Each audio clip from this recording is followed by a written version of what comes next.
Well, good morning and welcome to Zen Fits. I hope you have a fit this morning. Yesterday, I talked about when the Buddha knocks, what do? You open the door. When the Buddha knocks, you open the door.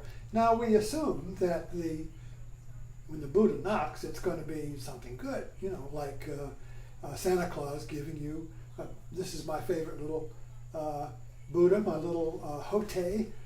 He's a little wandering Zen monk who has been to the mountaintop and comes back and just wanders in town with a knapsack, giving out presents like Santa Claus, sharing his wisdom, you see. And so in other words, when the Buddha knocks, we think it's going to be Santa Claus. Oh yeah, let him in. Come on in. He looks pretty good. I got a present here. Got a surprise, you see. But that's not what the Buddha brings. See, like Santa Claus, the Buddha brings a present or a lump of coal. Now, do you let the lump of coal in? Do you let the negative in? Do you let the panic attack in? Do you let the anger, the irritation? Do you let the upset, the despair, the boredom? Do you let the boredom in? Do you let all the negatives in? You see, no. We keep that shut. We keep the mind shut from that. We just let the good stuff in. Just let the pleasant in. The pleasure comes in. Negative pain stays out. You see. So we divide the Buddha. We just open the door when the good things knock. But that's not the message here. That's not the wisdom of the Buddha. So the Buddha always comes like two hands, positive and negative. You see, I always try to figure out what he's holding up here because it's invisible. So when you hold up the positive and the negative together, your door opens and you welcome life. So the idea here is to welcome life, which is the metaphor of the Buddha knocking. Or it could be Jesus knocks. When Jesus knocks, let him in, you see. So we have to understand the metaphor that wholeness includes the opposites, the pain and the pleasure, the good and the bad, the right and the wrong, you see. Everything comes in two hands, right?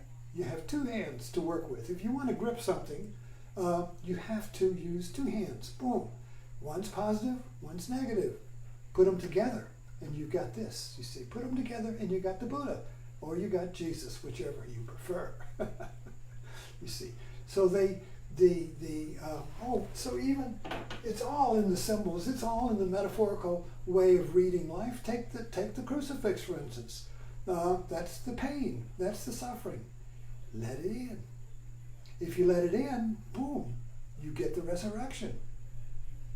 You see, if you say, no thorns for me, my mind is closed. And it's not that the negativity is outside in the door, it's in your own mind. See, this is moving back a step to understand that everything is mind. Everything is your mind. Your world is your mind.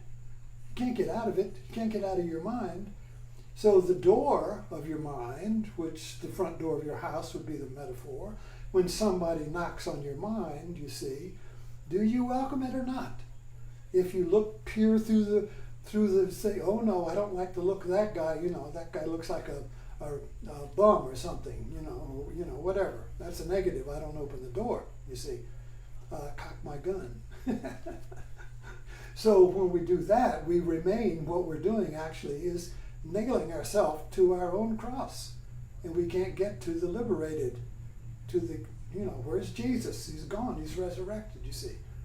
You ever notice that this is the Catholic view and this is the Protestant view? Same cross.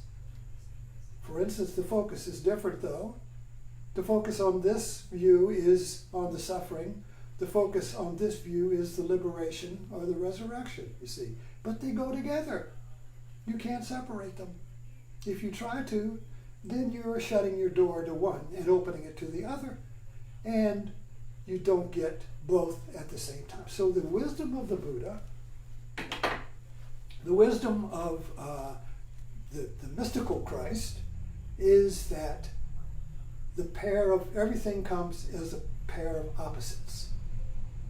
Positive and a negative, mother and father, male and female, yin and yang, light and dark, good and bad, up and down, in and out, you see. All come together and dance together, you see. But our mind wants to separate them.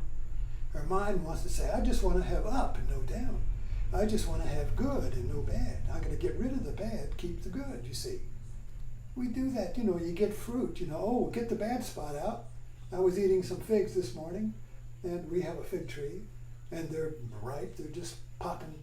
And so, but if you let them sit in the bowl in the kitchen and let them ripen too much, they get mold, they get bad spots, you see. So it's kind of like, life is like that. We look at life, you say, and so I just remembered what my title was. Life is a crossword. Life is a crossword. And what is the crossword? That's the pain. That's ambiguous. Are you cross with me? Is that the Brits like to say, may I have a word? Well, the word they want to have with you may be a crossword. May I have a word with you? I'm going to give you a crossword. I'm going to be cross with you, you see. Or is it a puzzle? Is it a crossword? Well, then it's a puzzle. Then I got to figure it out, you see. And my wife does crosswords, and every morning it's like her meditation. She's got a crossword to do, and it's always a puzzle. It's like Zen. For instance, this would be a good crossword, an example of a crossword. You see, would you like to see my pride and joy? Oh yes. Mine's going on. Oh, he's going to show me his child. What's his pride and joy? I got to look at his dog, his truck. What is it? Boom. It's not a crossword.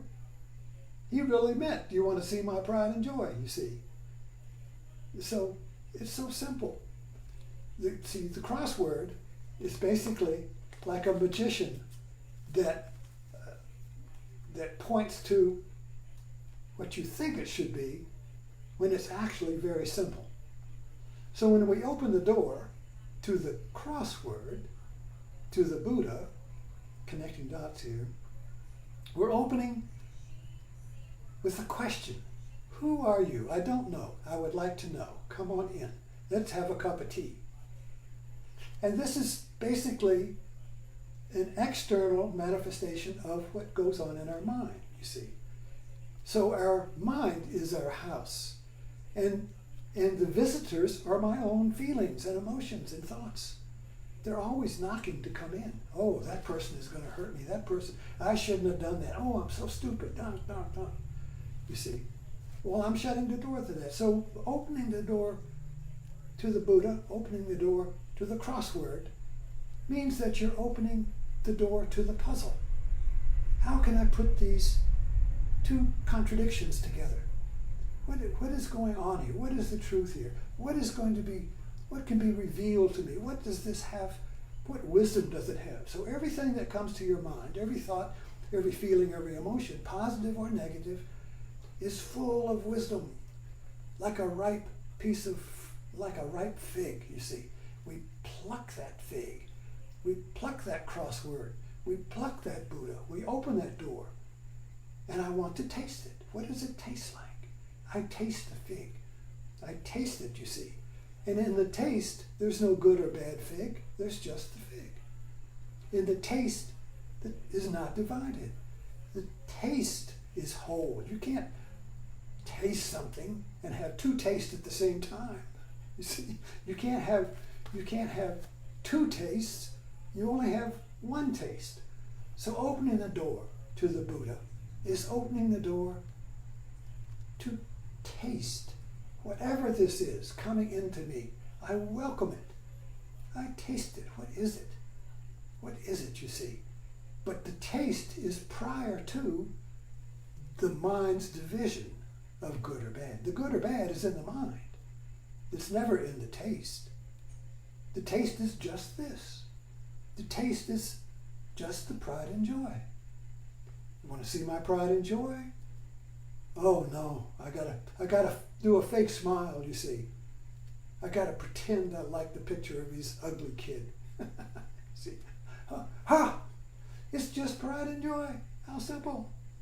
You see, how simple it is. So when you open the door to the Buddha or to the mystical Christ, it's very simple. It's just this. It's okay. And you were just this. You were okay. When you open the door to you, it's you. You are okay. You're not shutting yourself up. You're showing up, you see. Thanks for dropping in. Have a Zen Fit.